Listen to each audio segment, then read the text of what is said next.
رحیم یار Khan Excel load management پر عمل درآمد کے لیے زائد مال برادر گاڑیوں کے خلاف کریک ڈاؤن کا آغاز کیا گیا ہے۔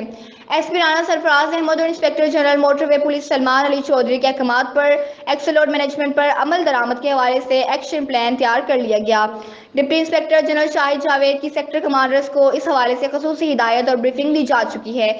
N5 سیکٹر رحیم یار خان میں زائد وزن کے خلاف سخت کریک ڈاؤن جاری ہے۔ زائد وزن لوڈ کرنے والوں کے خلاف کوئی نرمی نہیں برتی جائے گی۔ زائد وزن مال برادر گاڑیوں کو نیشنل ہائی وے سے اتارا جا رہا ہے۔ اس موقع پر ایس پی رانا سرفراز احمد نے مان ٹی وی سے گفتگو کرتے ہوئے بتایا کہ اضافی وزن اتروایا جا رہا ہے اور عدم تعمیل پر ڈرائیورز کے خلاف مقدمات درج کروائی جا رہی ہیں۔ ایکسل لوڈ قوانین پر عمل نہ ہونے سے کروڑوں روپے کی لاگت سے تعمیر ہونے والی سڑکوں کو نقصان پہنچتا ہے، شاہراہ ٹوٹ پھوٹ کا شکار اور حادثات کا باعث بنتی ہیں۔